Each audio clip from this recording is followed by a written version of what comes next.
Este es Diálogos Eco-Budismo, una serie desde América Latina sobre las conexiones entre ecología y budismo y las maneras como se pueden nutrir mutuamente para contribuir a la preservación de los ecosistemas y la acción ecológica espiritual. En cada episodio discutiremos sobre distintos temas, textos, autores o autoras que nos despiertan nuevas reflexiones, miradas o proyectos concretos para el desarrollo de comunidades budistas sostenibles en el tiempo.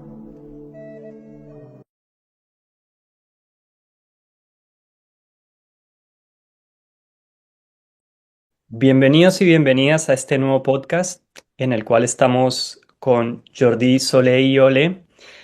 Este es un podcast del Laboratorio de Ecobudismo. Nuestro laboratorio emerge como una red ejecutora, colaboradora, creativa y participativa que permita analizar nuevas interpretaciones e ideas con bases budistas e interactuar con diversas entidades culturales, científicas, académicas, educativas, que enriquezcan el diálogo y la ejecución de proyectos y programas ecológicos en las sanghas.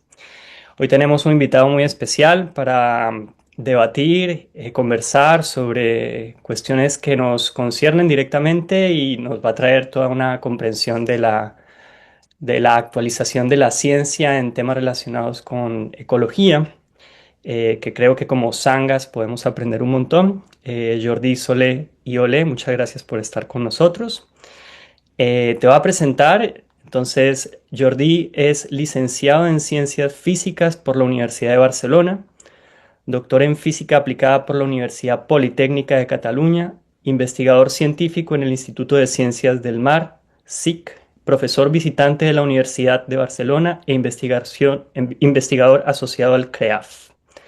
Es experto revisor del panel intergubernamental sobre el cambio climático y miembro del Comité de Expertos sobre Cambio Climático del Parlamento de Cataluña. Su experiencia investigadora se centra en el estudio de las interacciones oceánicas entre la física y la biología y en la modelización de sistemas energéticos. En la investigación sobre sistemas energéticos lidera el laboratorio SIC-CREAF de modelización de sistemas energéticos y analiza, utilizando modelos de dinámica de sistema y análisis de datos, las distintas temáticas de la transición energética hacia fuentes renovables. Divulgador científico sobre temas ambientales, de recursos naturales y energéticos, con contribuciones en televisión, radio, blogs y prensa escrita. Profesor de Tai Chi y estudiante de filosofía y meditación budista. Bueno, Jordi, muchas gracias por estar con nosotros hoy. La idea de este podcast es analizar los encuentros entre ecología y budismo. Entonces, pues te doy la palabra para que nos puedas compartir un poco lo que consideres que debe ser importante para las sanghas budistas en este momento comprender sobre la ciencia y sobre lo que nos dice la ciencia sobre el estado del planeta. Muchísimas gracias, Juan Pablo, y bueno, gracias por la presentación y por invitarme a esta oportunidad para dar a conocer los problemas medioambientales que nos rodean, no solo la parte de ecología, sino toda la parte de clima y otros límites planetarios. Entonces, en este sentido, me gustaría empezar un poquito actualizando, ¿no? Actualizando cuál es el estado actual del mundo, por decirlo así, por lo que concierne a la ecología y el medio ambiente. ¿Y qué es lo que la ciencia actual está diciendo de cómo va evolucionando esto? Entonces, la primera cuestión es que ya sabemos desde hace décadas, a nivel científico, se está alertando de problemas muy graves a nivel medioambiental como el cambio climático. Y fruto de eso, pues Naciones Unidas y los diferentes gobiernos del planeta pues, intentan emprender acciones y acuerdos para mitigar y adaptarse a esta realidad del cambio climático que, no tenemos que olvidar, es de origen antropogénico, es decir, es debido a las actividades socioeconómicas que la humanidad lleva a cabo desde la revolución industrial, en la cual se empezaron a utilizar los combustibles fósiles. Con la quema de los combustibles fósiles para obtener energía, lo que hacemos es liberar gases que se llaman de efecto invernadero, que lo que hacen es alterar el equilibrio termodinámico del planeta. Pero Este es solo uno de los aspectos y este aspecto del clima está entrelazado y además interactúa con otros aspectos que nuestras actividades a nivel global, socioeconómicas, como sociedad y en las economías actuales a nivel mundial, básicamente actividades, economías basadas en el consumo excesivo. Y el incremento de producción de bienes y de bienes de consumo y de energía, nos llevan a una situación en la que no solo estamos afectando el clima, sino que estamos afectando a los ecosistemas y a otros sistemas asociados a la atmósfera, el océano y los ecosistemas. Es decir, no estaríamos solo hablando de crisis y impactos a nivel ambiental y ecológico, sino también a otro tipo, a otros niveles, es decir, no solo la Tierra en su conjunto, la biosfera y la hidrosfera, además de la atmósfera, sino dentro de estas tres grandes áreas hay algunas variables y algunos indicadores que también tenemos que considerar para entender el problema de una manera más global. Entonces, la metodología que se utiliza actualmente, que está se utiliza tanto para explicar el problema, no solo para eso, sino para diagnosticarlo de manera más holística, es lo que se llama la metodología de límites planetarios. ¿Qué son los límites planetarios? Son 9 variables que nos indican el estado de la Tierra, del sistema Tierra, en función de estos 9 indicadores. Estos 9 indicadores incluyen el cambio climático, pero además incluyen otras variables como sería la acidificación de los océanos, la contribución de los nutrientes que vienen de los fertilizantes para la agricultura industrial, que serían los niveles de nitrógeno y fósforo. También incluyen otra cuestión que sería, por ejemplo, lo que serían entidades nuevas o entidades extrañas, es decir, todos aquellos productos que entran en el medio ambiente, en el sistema Tierra, producto de la actividad industrial. Y ahí estarían pues, los metales pesados, los plásticos y microplásticos, etcétera, etcétera.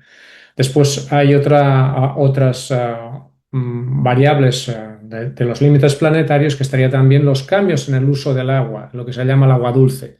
¿De acuerdo? Nosotros estamos alterando el ciclo de agua dulce no solo por lo que respecta a que consumimos y estamos agotando los acuíferos, sino que lo que se llama el ciclo del agua, debido a los cambios que producimos en el uso del suelo, deforestación, por ejemplo, hace que la pluviometría cambie. Y entonces esto cambia la cantidad de agua dulce que tenemos a disposición para el consumo humano y de los ecosistemas.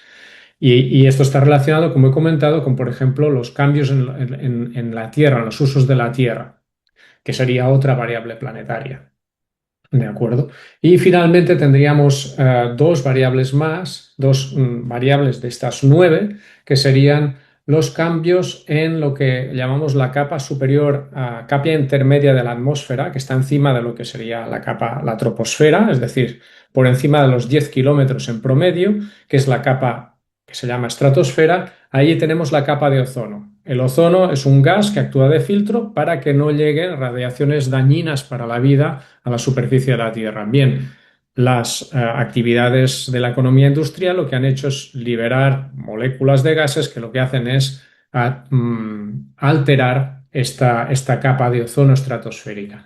Y finalmente está también otro límite planetario, que sería los aerosoles. Desde, por ejemplo, cuando pasó la pandemia, la COVID se transmitía por lo que se llamaban aerosoles, que son pequeñas gotas sólidas o líquidas en suspensión en el aire.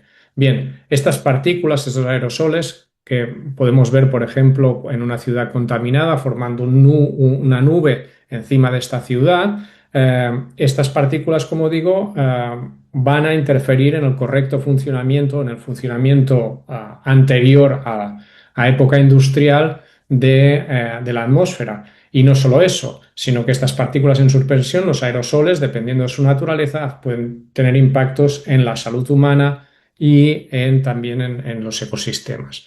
Por lo tanto, estas variables nos sirven para diagnosticar el estado del sistema Tierra, y la mala noticia respecto de esto es que cuando se empezó esta metodología en el 2009 de los límites planetarios, teníamos unos cuantos límites planetarios que habíamos cruzado. Actualmente estamos ya sobrepasando 6 de los 9 límites planetarios.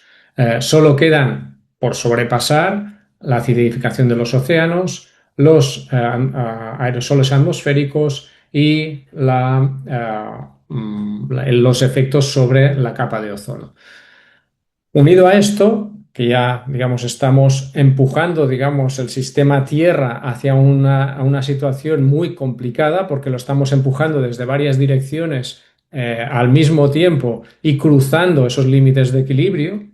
Una de las noticias que nos también tiene que llamar la atención es que, por ejemplo, el año pasado la Organización Meteorológica Mundial, que es la que se encarga de medir cómo va evolucionando la temperatura en la Tierra en los últimos decenios y que hace informes sobre cuál es el estado y cuál es la evolución, ya alertó a finales del año pasado de que precisamente habíamos pasado ya el 1,5 grados sobre las medidas preindustriales. ¿Esto qué quiere decir? Que el año pasado ya salimos de lo que se intentaba evitar con los acuerdos de París.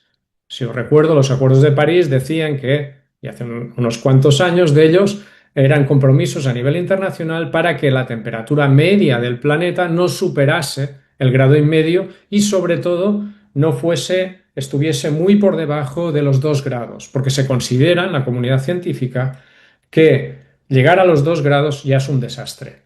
Y desastre quiere decir que nos coloca al sistema Tierra en un estado que que lleva mucha incertidumbre, y esta incertidumbre quiere decir que no es una incertidumbre positiva en el sentido de que los cambios van a ir para bien en el sentido humano, sino que nos coloca en una situación de difícil adaptación a los cambios climáticos que van a suceder del clima en la Tierra.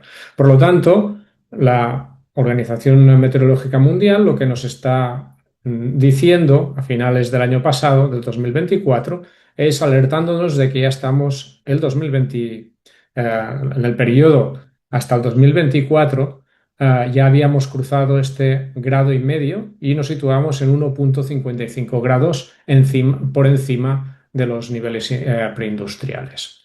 Entonces, esto es preocupante y, por otra parte, bueno, esto es el diagnóstico. Entonces, por otra parte, más allá del diagnóstico, también han surgido publicaciones, también a finales del año pasado, una en concreto en la revista prestigiosa Nature, que hablaba de cómo, actuando sobre los patrones de consumo, podemos revertir estos límites planetarios y situar al sistema Tierra en una zona segura. Y una de las cuestiones que hablaba este artículo de Tien et al. Nos comenta que precisamente los patrones de consumo que se tienen, es decir, basados en hacen un análisis de cómo son los patrones de consumo y cómo están distribuidos estos patrones de consumo dependiendo del nivel económico. Y lo que nos dicen, por ejemplo, es que los resultados nos muestran que la responsabilidad de cruzar entre un 31 y un 67% de los límites planetarios está asociado entre un 10% y un 20% de los consumidores.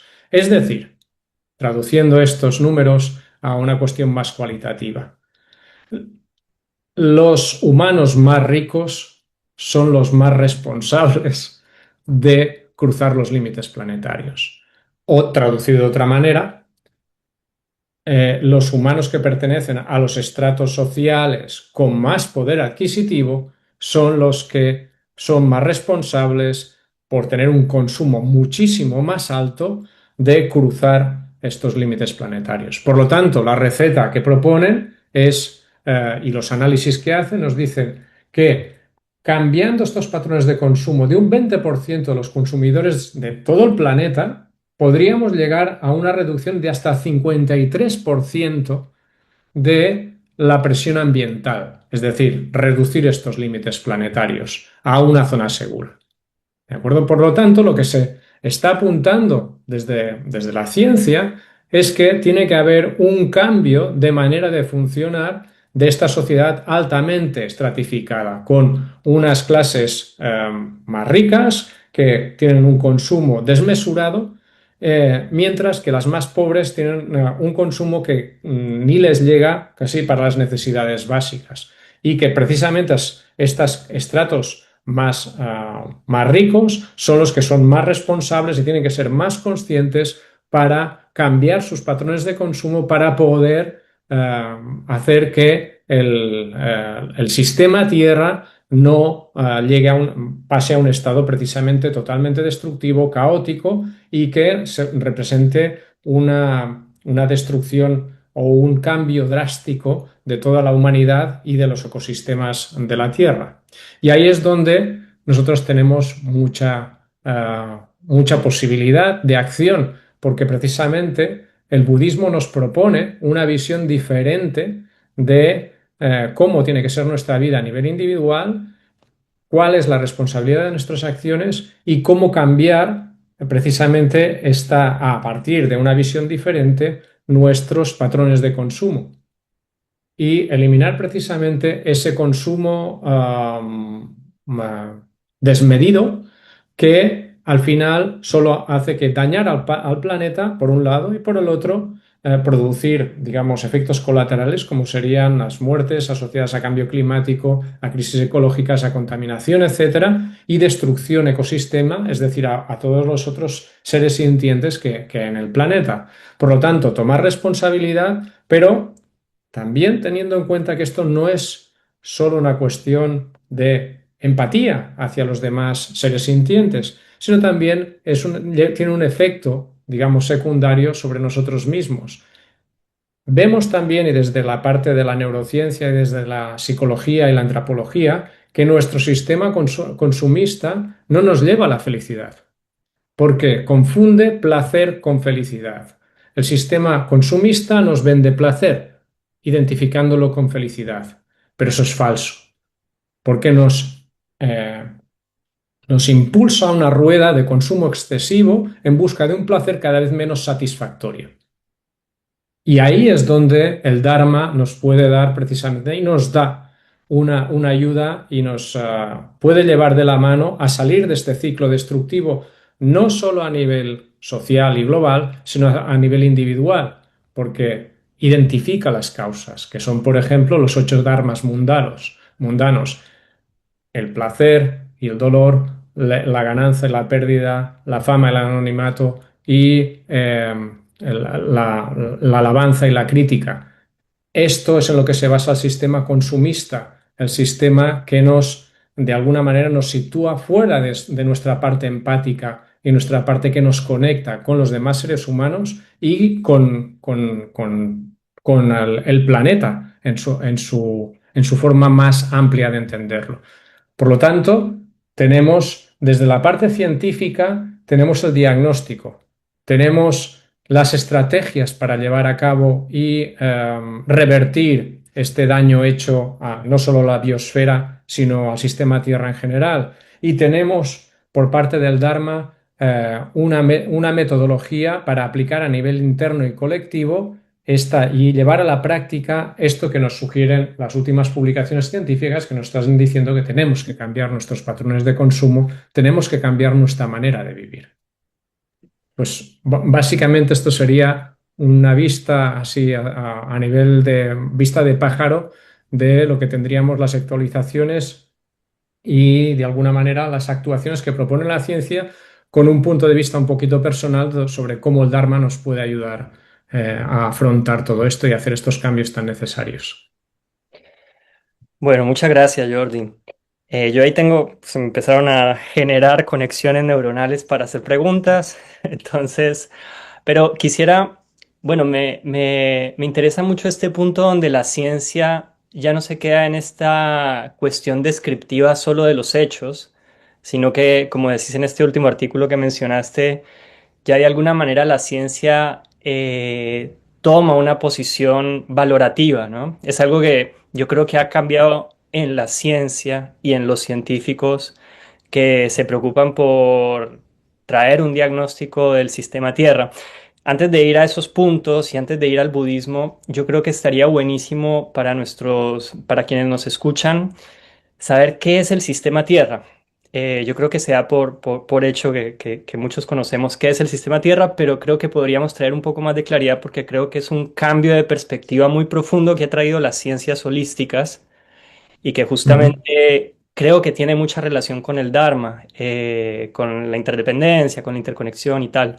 Entonces, si podés traernos un poco qué se entiende hoy en día por sistema Tierra, creo que sería para seguir la conversación, Mm. muy útil. Sí, es un punto muy bueno, una pregunta muy buena para clarificar y que también nos ayuda a entender cómo ha ido evolucionando la ciencia, ¿no? Entonces, el concepto de sistema Tierra tiene que ver con, ya desde mediados del siglo pasado, nace lo que se llama las ciencias de la complejidad, ciencias de sistemas complejos, en las cuales la ciencia entiende posteriormente al anterior paradigma científico en el cual la ciencia lo que hacía era descomponer un sistema en sus partes y entender el sistema como suma de sus partes, como digamos un mecano o un coche, ¿no? Un coche es el volante, son las ruedas, es el motor, etcétera. La suma de todas sus cosas, de esas cosas nos da el coche.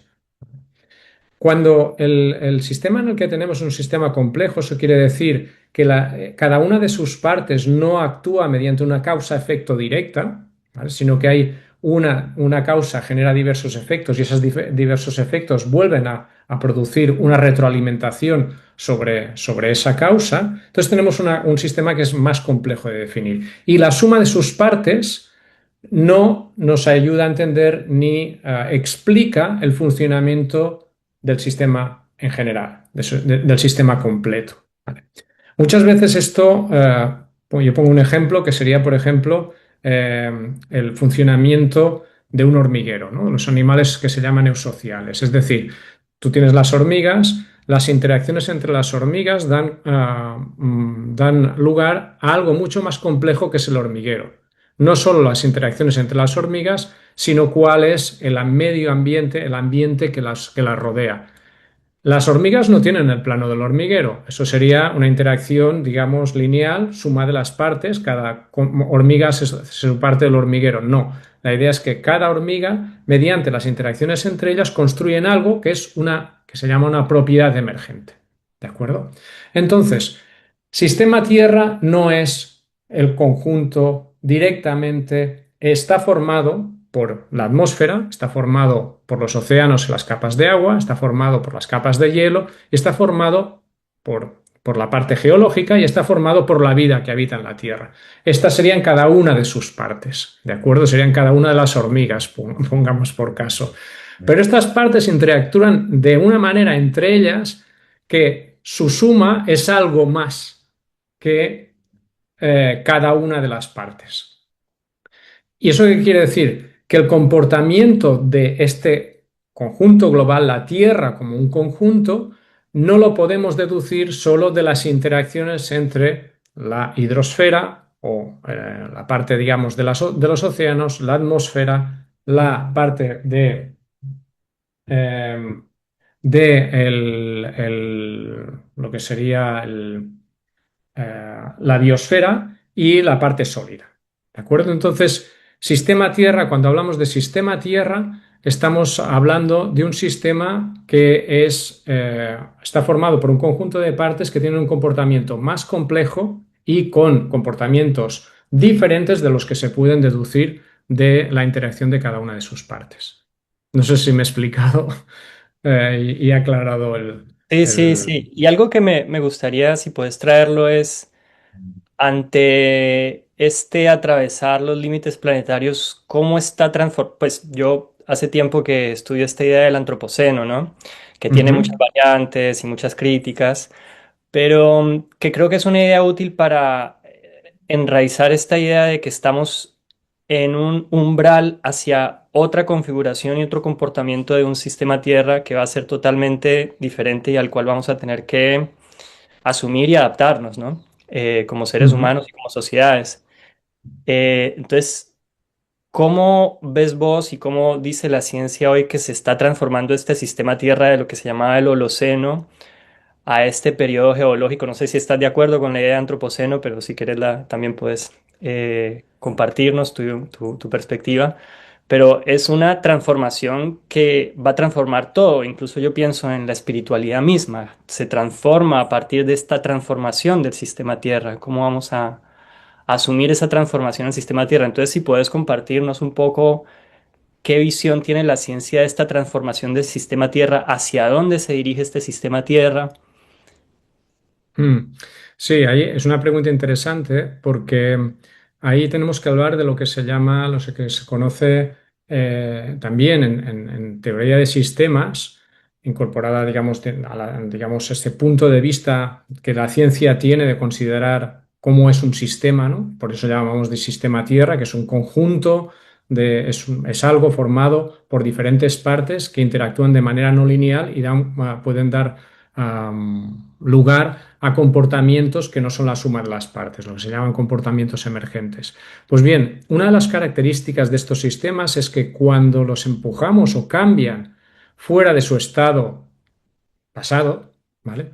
Este cambio puede darse de una manera suave o puede darse de una manera brusca. La ciencia lo que nos está diciendo actualmente es que estamos empujando al sistema Tierra en lo que se llama puntos de no retorno. En inglés son tipping points, ¿de acuerdo? Estos puntos de no retorno, ¿qué quiere decir? Que nosotros no es reversible lo que vamos a hacer. Lo que estamos haciendo es empujando, pasando todos los tantos límites planetarios. eh, Puede llegar a darse un momento, y de hecho hay publicaciones que están diciendo que ya estamos en puntos de no retorno, es decir, ya hemos cruzado esa parte en la cual si dejamos de afectar al sistema, volveremos a la situación que teníamos antes. ¿De acuerdo? Entonces, lo que estamos diciendo, y algunos, no hay un acuerdo global generalizado de esto, pero sí que hay una preocupación sobre esto, de si ya hemos cruzado o no estos puntos de no retorno. Lo que sí que hay un acuerdo global de la comunidad científica es que estamos muy cerca de ellos. Algunos pensamos que ya hemos cruzado algunos y que por tanto la situación es irreversible, es decir, el estado planetario, el sistema Tierra, no volverá al estado preindustrial. ¿De acuerdo? Va a ir a una situación diferente. Y de ahí el término de antropoceno, porque el Holoceno es la edad geológica, el periodo geológico terrestre en el cual se han desarrollado las civilizaciones humanas tal como las conocemos. De hecho, justo antes del Holoceno tenemos que aparece los humanos modernos a nivel antropológico y durante el Holoceno es cuando se empiezan a desarrollar la cultura agraria, etcétera, las primeras ciudades, etcétera. A principios de, bueno, hace unos 4, 5 mil, 6.000 años, etcétera. Entonces, este periodo, digamos, el Holoceno empieza hace unos 10.000 años, 10, 12.000 años, ha favorecido el florecimiento de lo que conocemos ahora como la cultura a nivel, las diferentes culturas que conocemos a nivel globalizado, las diferentes religiones, el budismo, etcétera.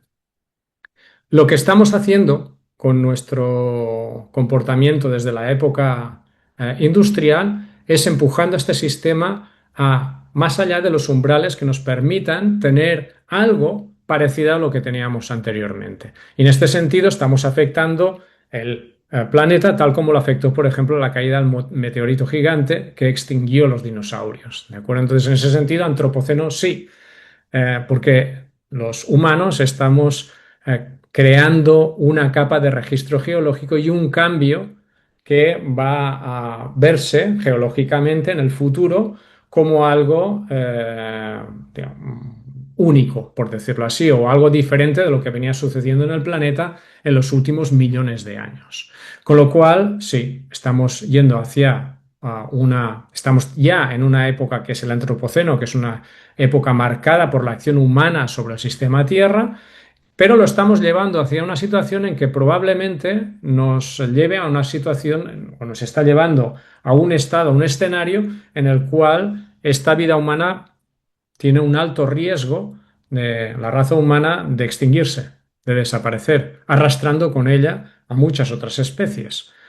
Porque precisamente estos cambios que estamos introduciendo en el planeta nos empujan a un estado que no tenemos referentes en los últimos millones de años en los registros geológicos por lo que respecta a temperatura. Nos tenemos que ir muy atrás y por lo que respecta a todos los cambios de los otros límites planetarios no tenemos registros sobre un estado de este tipo. Pensemos que, por ejemplo, lo que se llaman entidades nuevas o entidades no existentes anteriormente en el sistema Tierra, esto no ha sucedido nunca. No ha habido un registro de que haya una especie que provoque cambios de tal magnitud en el planeta, con incluso eso, fabricando sustancias nuevas, por decirlo así, que se introducen en los ecosistemas. Por lo tanto, esta huella que estamos dejando es muy importante y nos introduce y nos induce hacia escenarios totalmente inciertos, pero muy desfavorables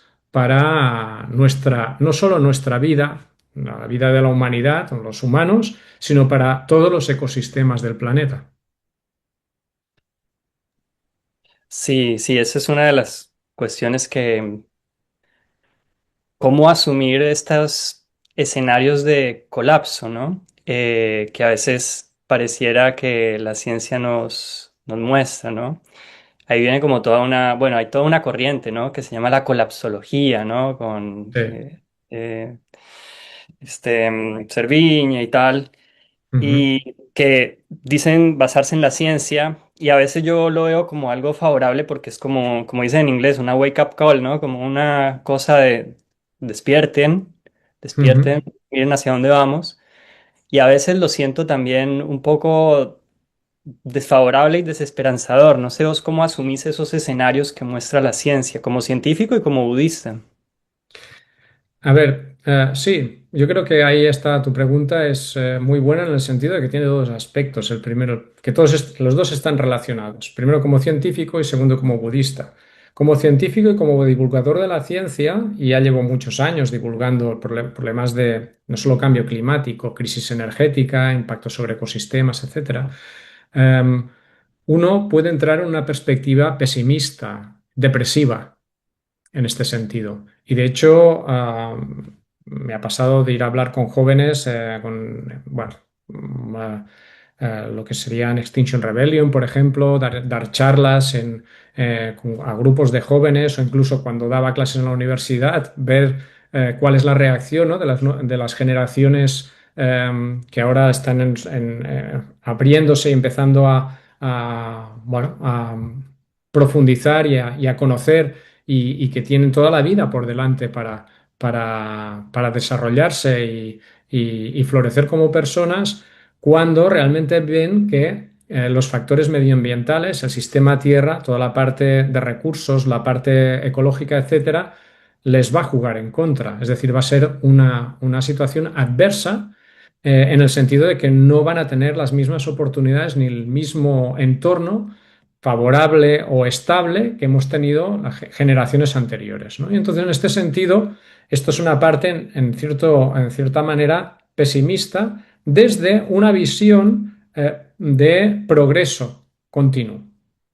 Entonces, tenemos que identificar cuál es la causa de esto. Y precisamente la causa de esto es el pensar que dar por sentado cuestiones que no se pueden dar por sentados. Y en eso yo creo que, y ahí viene la parte budista, creo que el concepto de impermanencia es un concepto que no solo como científico a mí me ayuda, porque es una de las bases también de la complejidad y de la teoría de sistemas, es decir, si hay equilibrios, son equilibrios dinámicos y un equilibrio dinámico no es estático, con lo cual depende del tiempo y por lo tanto no es algo que esté congelado y que sea fijo y que pueda mantener para siempre.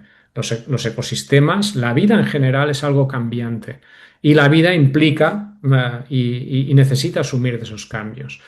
Lo que nos ha llevado precisamente a esta situación de puntos de no retorno y de degradación ambiental y ecológica es precisamente esa confianza en un progreso infinito, en un crecimiento infinito, en una noción totalmente real e infantil de que el bienestar, precisamente, y como el bienestar material puede seguir indefinidamente, como si fuésemos dioses en una situación, digamos, totalmente inmaterial en la cual, bueno, tenemos unos recursos infinitos y podemos materialmente conseguir todo lo que queramos solo con suficiente desarrollo tecnológico. Y ahí ese cambio, ese reconocimiento de esas limitaciones que tenemos a nivel social, a nivel individual y a nivel material, nos puede ayudar a precisamente gestionar eso que no nos ha aportado la felicidad.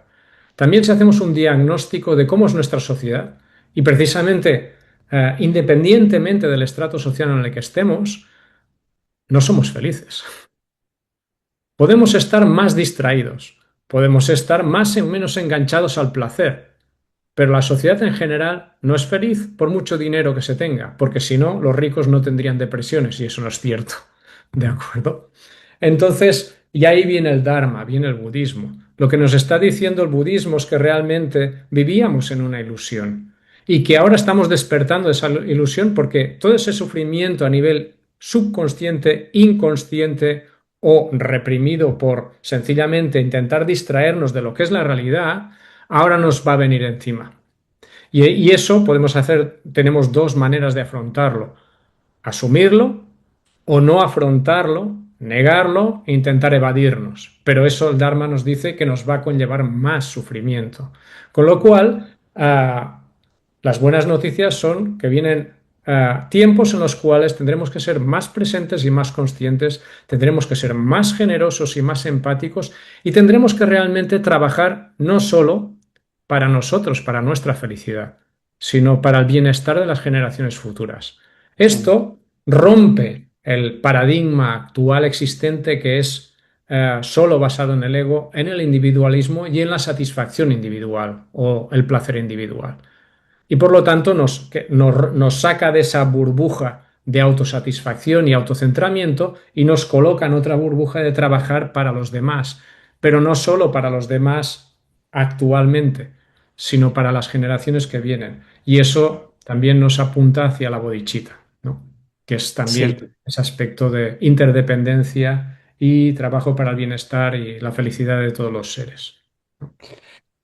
vos mencionabas estos límites planetarios como un diagnóstico que yo asociaría como a esta primera noble verdad del budismo, que es Ujú. el diagnóstico de dukkha, ¿no? Lo Sí. que se conoce en sánscrito o en pali como inquietud o sufrimiento.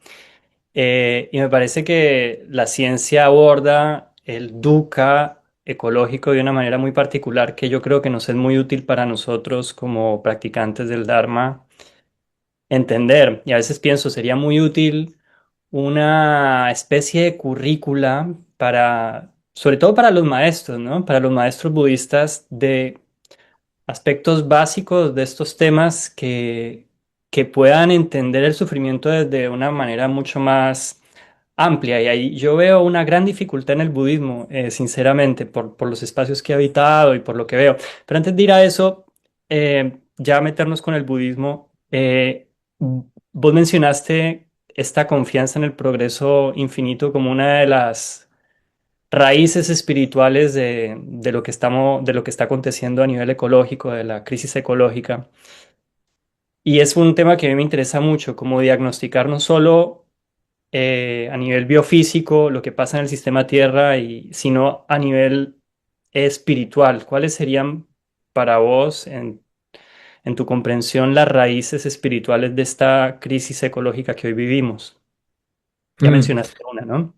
Sí, la otra yo creo que es la parte de que o sea, hay una confusión.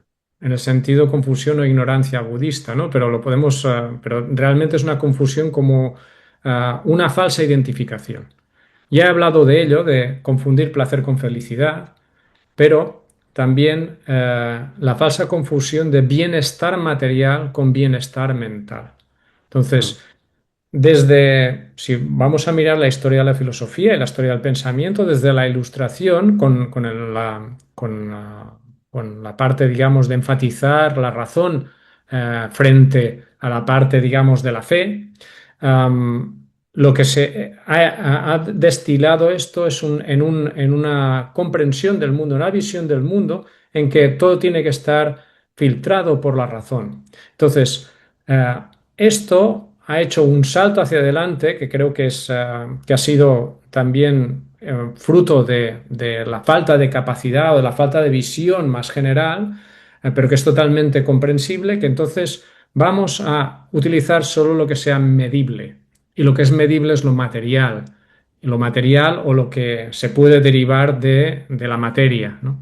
Y entonces a partir de ahí la razón nos dice que si solo lo medible es lo razonable, eh, mm, mi satisfacción o mi tranquilidad se tiene que basar en un bienestar material.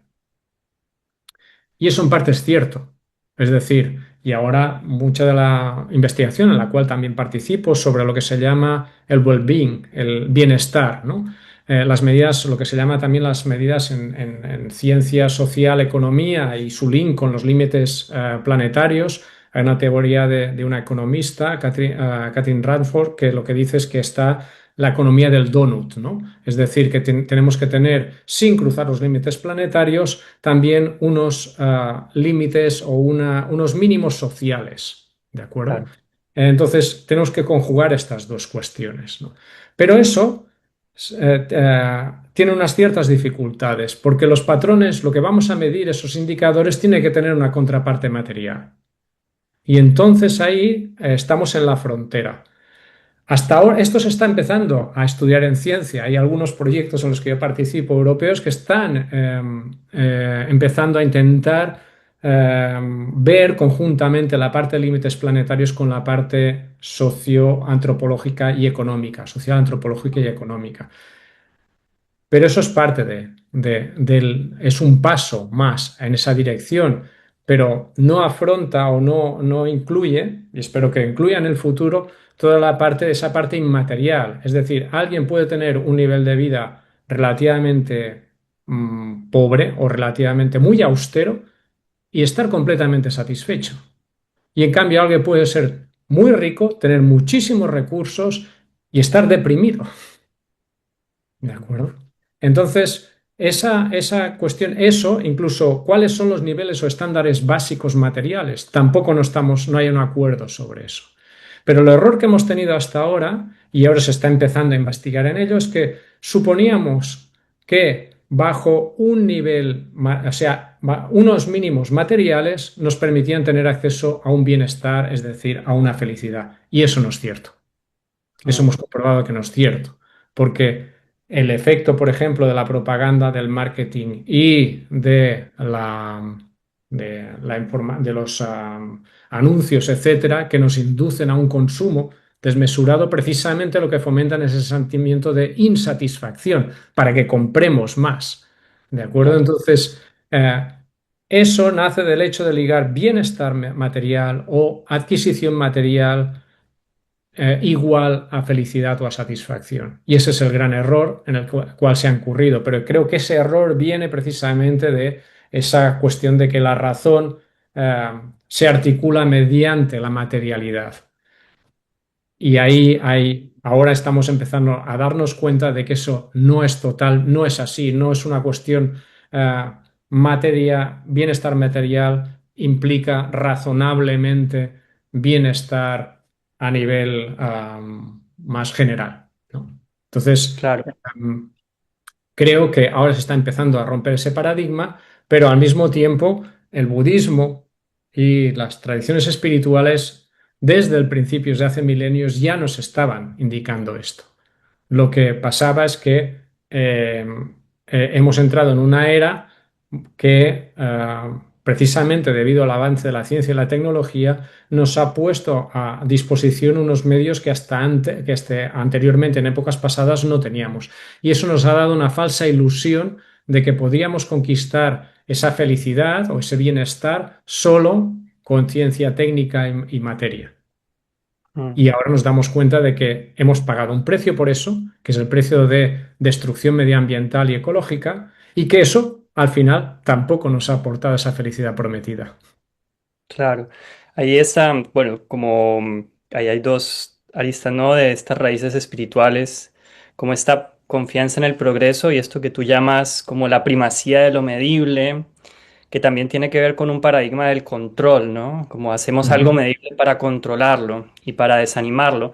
Yo ahí a veces siento que la palabra material, yo creo que a veces la crisis ecológica, y no sé si estarás de acuerdo con esto, y nuestra condición actual no es por el materialismo, es por ser malos materialistas, ¿no? Por no tener aprecio a la materia, ¿no? No por no ser, no por ser materialistas, porque yo veo que a veces incluso en las tradiciones espirituales antiguas, como tú lo has mencionado, hay un desprecio a la materia que igual no sería muy útil hoy. Y el budismo a veces se embebe de ese espíritu de negación hacia las condiciones materiales y hacia la vida, y por eso creo que habría una cierta apatía a lo que está pasando con la crisis ecológica dentro de ciertas tradiciones budistas. Entonces, a veces yo pienso que esta crisis ecológica no es tanto ser materialistas, sino ser malos materialistas, es decir, no ver la materia como algo embebido de espíritu o Hmm. de, o de agencia, ¿no? O de, no sé, a veces, Sí. eh, sí, Sí, sí, sí, no, y ahí estoy de acuerdo contigo en el sentido de que cuando hablo de materialismo es en el sentido restrictivo. Es claro, decir, malos materialistas porque pensamos que solo somos materia sin agencia. claro. Es decir, por decirlo de una manera, somos como el dios de Pascal, ¿no? Si puedo determinar la posición de todos los átomos del universo en un instante determinado, pues a partir de ahí podré predecir lo que pasará en el universo eh, durante todo el tiempo que exista el universo, ¿no? Es decir, solo conociendo el estado material del universo, yo podré predecir lo que pasará en el universo. Eso nos está diciendo de un universo totalmente mecanicista, basado solo en la interacción de los átomos. La ciencia de la complejidad ya nos está diciendo que eso ya no es posible. Pero es que encima de eso, lo que tenemos que entender es que esa agencia de la materia, que va más allá del puro concepto de materia como átomos sólidos, medibles, etcétera, es lo que nos convierte en lo que llamas tú como malos materialistas, ¿no? Es decir, somos materia y tenemos que entender que sin materia no nos podemos entender, pero no solo somos materia, hay algo más. ¿Vale? Mm, Está esa agencia y esa agencia es algo más difícil de definir, más difícil de medir, pero que sin esa agencia, por ejemplo, la ciencia no puede entender la vida. De hecho, actualmente eh, la ciencia aún no explica la aparición de la vida en el universo. ¿De acuerdo? mm, Es una pregunta aún abierta. Entonces, en ese sentido, estoy de acuerdo contigo en que somos malos materialistas en el sentido de que entendemos el mundo de una manera muy restrictiva. Porque si al final el universo es, como decía Pascal, es un universo muy aburrido, es un total. universo que no tiene capacidad de incertidumbre y por tanto no existe la capacidad de sorpresa, no existe la creatividad, no existe todo aquello que realmente nos hace humanos y seres vivos. Claro. Bueno, y ya yendo hacia el budismo, que pues nos interesa mucho indagar, como te decíamos en el podcast, la integración o relación entre budismo y ecología y todas las aristas que podemos desprender de este concepto de ecología o de esta categoría. Vos en la presentación que tuviste hace 2 años en las jornadas de budismo y ecología, que invito a todo el mundo a verla, que está muy muy buena. Hablaba sobre las cuatro nobles verdades también como un paradigma que nos puede ayudar a asumir la crisis ecológica desde un punto de vista, desde otro paradigma. Si querés, puedes expandir un poco de eso, si has de alguna manera seguido indagando en esta interpretación de las cuatro nobles verdades. Sí, Bueno, de hecho, es como hablábamos antes, ¿no? Para mí hay una cuestión importante que creo que, bueno, las dos primeras nobles verdades están muy claras, pero incluso ahora en una sociedad, por ejemplo, el primer mundo, en una clase más o menos media alta, no son evidentes. No son evidentes a nivel del día a día. Tenemos una vida más o menos segura, tenemos un sustento asegurado, una casa donde vivir, etcétera, y por lo tanto el sufrimiento más inmediato, el físico, no es algo que sea patente y por lo tanto no nos preocupa. La otra cosa está el sufrimiento del cambio, el sufrimiento digamos, de la existencia condicionada. Esos sí que son más patentes, pero son más sutiles, con lo cual, en general, no golpean tan frecuentemente a la sociedad. Sí que es verdad que con toda la crisis ecológica planetaria del sistema Tierra, ahí chocamos de frente con el sufrimiento del cambio. Claro. Ahí se nos pone delante el sufrimiento del cambio, con lo cual la primera noble verdad ahí es muy evidente. Con la segunda noble verdad, que es precisamente la ignorancia y lo que deriva de ella, que es el apego y la agresividad, ahí también tenemos otra cuestión. Precisamente lo que ha originado o lo que nos pone delante el sufrimiento del cambio es la no aceptación del cambio porque estamos enganchados a una dependencia de la parte material o psicológica, a la distracción, al consumo, a eso que nos evade de esta realidad. Es decir, la sociedad nos ha entrenado para evadirnos, no para afrontar. La sociedad nos ha entrenado para vivir o en el pasado o en el futuro, pero no estar en el presente.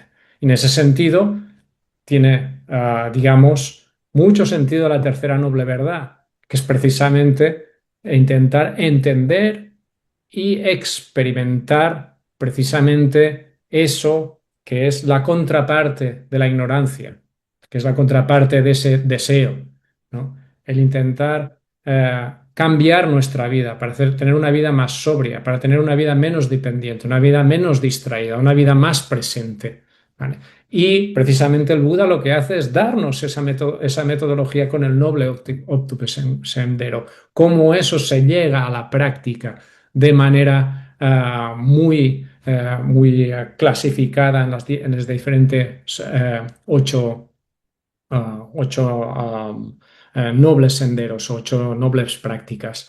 Y en ese sentido también entender que eso también esa cuarta noble verdad se puede sintetizar sencillamente en una parte que si queremos incluso podemos traza puentes con otras espiritualidades, incluso con una parte agnóstica o incluso atea, que es decir que realmente para adaptarnos a estos cambios que vienen, para afrontar ese sufrimiento y para tener más conocimiento y por tanto experimentar aquello que nos haga sentir más llenos, más serenos, tenemos que ser más empáticos, tenemos que entrar en la gama del altruismo.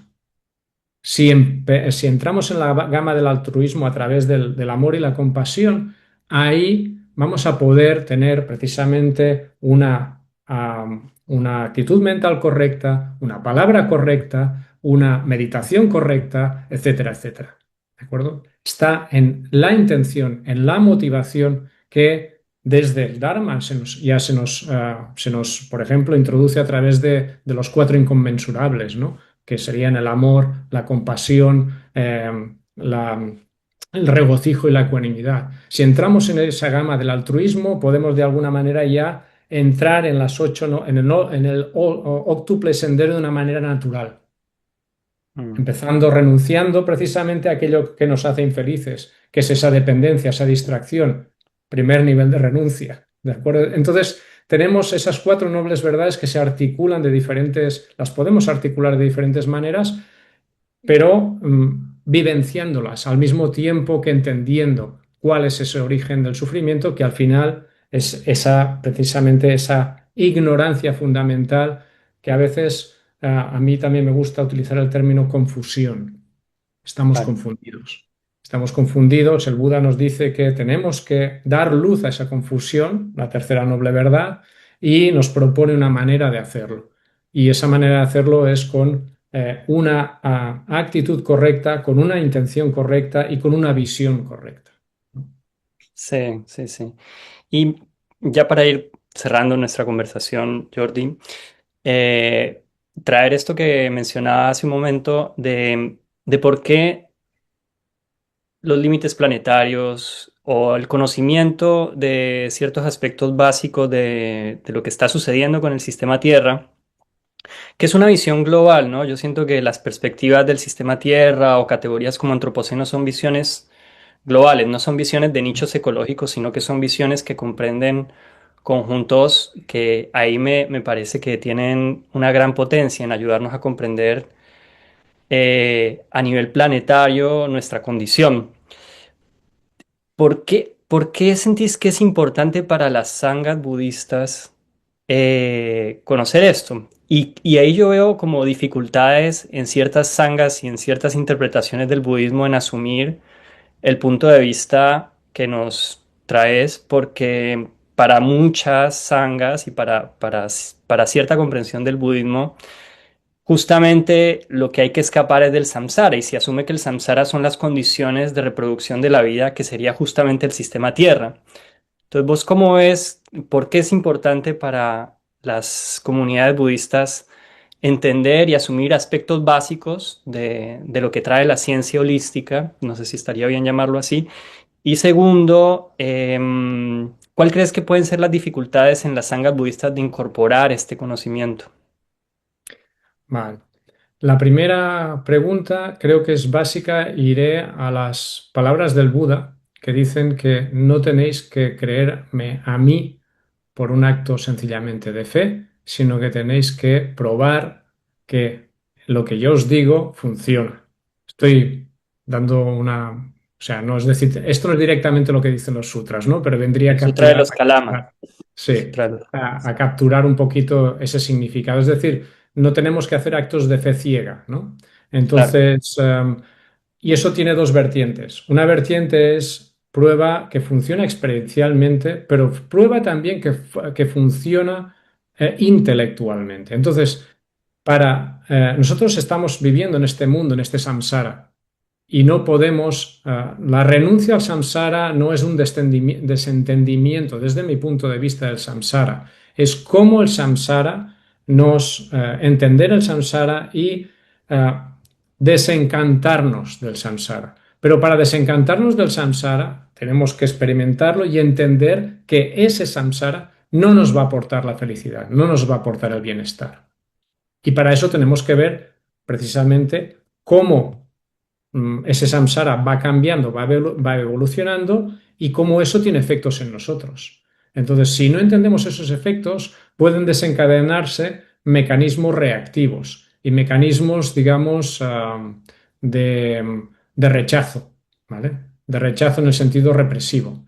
Entonces, a partir de ahí, ese mecanismo pasa al inconsciente y no nos ayuda precisamente a que nuestra mente sea más libre, esté más suelta, esté más tranquila, porque no entendemos, solo reaccionamos. Y eso realmente es lo que está pasando también a muchos niveles en la sociedad. Me estoy dando cuenta que, por ejemplo, se empieza a rechazar ciertos puntos de vista científicos. Hay negacionistas del cambio climático, hay negacionistas de los logros científicos. Pero esos mismos negacionistas eh, sencillamente no renuncian a tener un coche o a tomar un avión o a tomarse una medicina si están enfermos. Entonces, eso es un comportamiento contradictorio, ¿no? Por una parte, niegas algo, pero por otra parte, estás, digamos, aprovechándote de sus ventajas, sin entender y sin aceptar qué es lo que significa esto, y esto te acaba limitando. Entonces, en ese sentido, una visión budista que lo que haga es negar esa realidad de decir, bueno, realmente el mundo es sufrimiento, y lo que estamos viendo es un incremento del sufrimiento. Pero volvemos ahí, volvemos otra vez al conocimiento y al Dharma. Por algo Buda habló de los tres tipos de sufrimiento. Si no hubiese dicho, hay un sufrimiento y con eso os quedáis y ahí empezar a trabajar. Y no, hay varios tipos de sufrimiento y de estos tipos de sufrimiento está toda una parte de desarrollo de entender a qué se aplica cada uno de los tipos de sufrimiento. Es decir, no es suficiente con experimentar, tenemos que entender. Mm. Vuelvo otra vez a lo mismo. Y para entender necesitamos conocer. Si nos cerramos al conocimiento, eh, entonces nos cerramos a entender. Y esa comprensión que se deriva de eso no nos va a ayudar a progresar en el camino. Porque sabemos que en el budismo, en el Dharma, tenemos dos partes, ¿no? Mérito y sabiduría. Entonces, la parte de mérito, la parte, digamos, de hacer, de entender, de experimentar, esa parte tiene que ir apoyada por la otra parte o la otra ala, que es el entender. Y esas dos cosas nos ayudan a tener más sabiduría. Incremento en sabiduría nos permite avanzar en nuestra capacidad de hacer mérito. Podemos hacer mérito de una manera diferente, sin conocer cuáles son los problemas, o el origen o las causas del daño que estamos, de los cambios que estamos haciendo en el sistema Tierra y su particularización en ecosistemas determinados. No vamos a poder actuar de una manera realmente eficaz para poder compensar esos daños. ¿De acuerdo? Entonces, yo creo que ahí está esa parte que quizás en esa espiritualidad, huyendo del materialismo, puede ser, depende de según cómo y en según qué situación, es contraproducente. Eso por un lado. La segunda pregunta, que es cómo incorporar esto, está claro que hay esta cuestión si recuerdo bien la pregunta tal como la has hecho, es cómo incorporar todo este conocimiento en el Dharma, ¿no? Cómo incorporar la parte científica. Ahí está, creo que tiene que haber una labor de, si me permites la palabra, traducción. Claro, Estamos hablando de dos ciencias, la ciencia budista y la ciencia actual, por decirlo así, que tienen lenguajes diferentes porque sencillamente una de ellas, el budismo, tiene 2500 años, con un lenguaje y una manera de expresar y de una visión de la realidad expresada en un lenguaje que es muy diferente del actual. Pero si vamos desde el otro punto, desde el punto de vista de la lengua del lenguaje científico, es una ciencia más joven, que tendrá 200 años, con un lenguaje que es el que está embebido en nuestra cultura, y eso lo tenemos que tener muy presente, muy presente. Estamos educados en una sociedad que tiene un lenguaje técnico y científico embebido en ello. Nuestra manera, nuestra visión, nuestros ítems culturales están influidos y moldeados por el lenguaje técnico-científico. ¿De acuerdo? Entonces, tenemos que acercar ese lenguaje, esa manera de expresarse o de ver el mundo al concepto y al lenguaje budista. Y eso es un trabajo que se está haciendo y se tendrá que hacer en los próximos años también, seguir construyendo sobre eso. En ese sentido, pues esos puentes que se pueden tender entre la visión ecológica, la visión medioambiental y la visión budista, la filosofía budista, para mí son esenciales. Pero al final, el objetivo de la ciencia, desde mi punto de vista, y ahí no todos los científicos tenemos la misma visión, pero para mí el científico no es otra cosa que un individuo que intenta entender el mundo para poder servir mejor a la humanidad. Un budista creo que podría alinearse, no perfectamente, pero estaría de acuerdo en total. en esa manera también, en esa visión, ¿no? de para qué uno es practicante budista. Uno es practicante budista, sobre todo los budistas Mahayana, somos practicantes para precisamente hacer crecer la bodhicitta, es decir, para beneficio de todos los seres. Entonces, en ese sentido, intentamos entender, intentamos transformarnos nosotros mismos para poder beneficiar al mundo en general. Cuando hablo al mundo, hablo de todos los seres. Entonces, eh, la base de las dos maneras de ver el mundo es la misma. Lo único que tenemos es que traducir. Claro, esa es Llevar el la budismo a labor un de lenguaje los... científico y el lenguaje científico intentar extenderlo a un lenguaje más espiritual o tender puentes hasta la espiritualidad. Sí, totalmente. Y ese es la labor esta figura como del diploma, de alguien que hace diplomacia, ¿no? Entre dos regímenes de saber, ¿no? Por ejemplo, yo Ujú. veo a Joanna Macy, ¿no? Con su libro del 91 sobre teoría de sistemas y budismo, como una de las primeras referencias que intentó hacer este puente. Como esas figuras puente a mí siempre me han parecido muy interesantes en el budismo. Sí. Sí, Y ahí para... también, si me Sí, permites, también hay otro sí, por libro favor.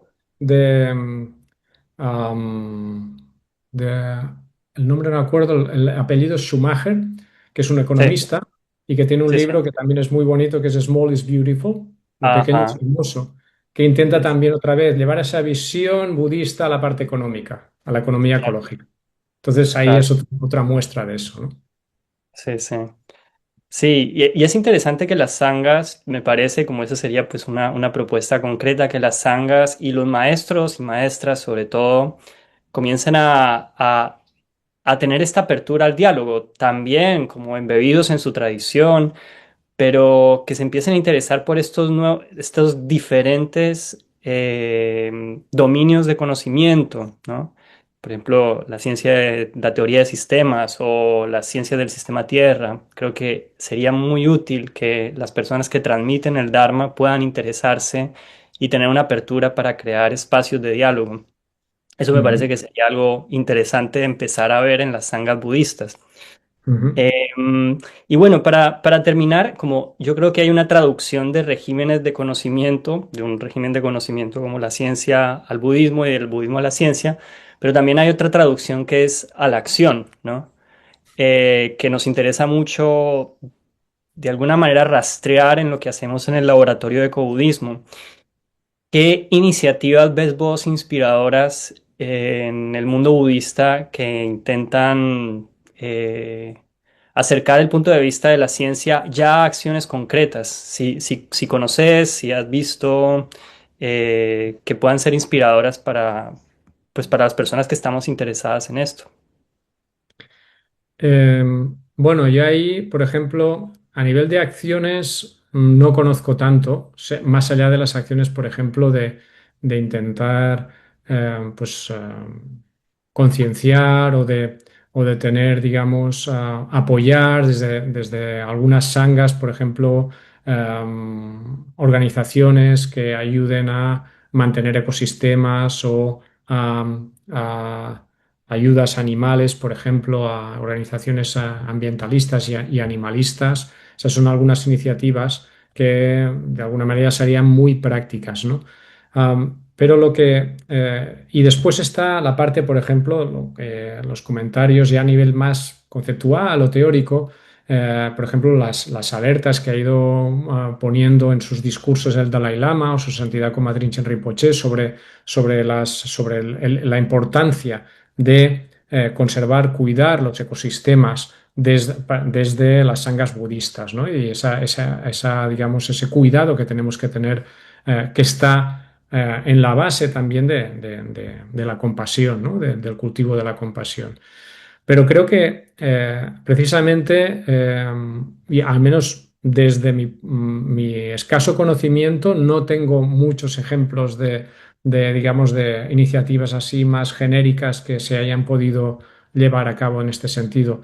Porque también pienso que, como comentabas tú antes, o sea, faltan muchas piezas aún de ese puente entre ciencia y Dharma, ciencia ambiental, teoría de sistemas y Dharma, para que la práctica pueda caminar fácilmente desde una orilla hasta la otra, ¿no? Entonces, tenemos que precisamente formar ese puente de ideas, de conceptos, de visión, de comunicación, para después poder andar y precisamente que desde el Dharma se pueda ayudar, por ejemplo, a nivel psicológico, a nivel de meditación, a nivel de conciencia, de, de, incluso de técnicas de meditación a asociaciones activistas. Uno de los problemas que hay precisamente en el activismo climático es lo que llaman, pero a todos los niveles, no solo a nivel de organizaciones no gubernamentales, sino a nivel profesionales que están trabajando y luchando para que las políticas para adaptación y mitigación del cambio climático lleguen a los gobiernos. Esto he tenido la oportunidad de hablar con gente que ha sido responsable de oficinas de países, etcétera, en Latinoamérica, por ejemplo, de llevar a cabo esas políticas y ver que eso realmente no progresa.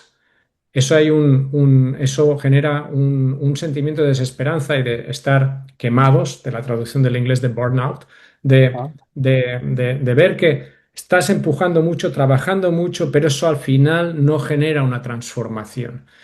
mm, Entonces, el Dharma ahí tiene mucho que aportar. Tiene mucho que claro, aportar precisamente por esa parte de ver una perspectiva más amplia, dar una perspectiva más amplia, focalizarse en realmente la transformación interior para ser un ejemplo y para poder, digamos, esa transformación interior y que ese ejemplo arrastre conciencias y influya a otras conciencias. Entonces, en ese sentido, creo que hay mucho trabajo por hacer precisamente en el marco teórico, en la construcción de ese puente y precisamente creo que también sería muy bueno el hecho de que el Dharma pudiese y los maestros pudiesen ayudar a dar herramientas psicológicas para afrontar digamos, sentimiento de frustración que cada vez es más grande en los activistas ambientales.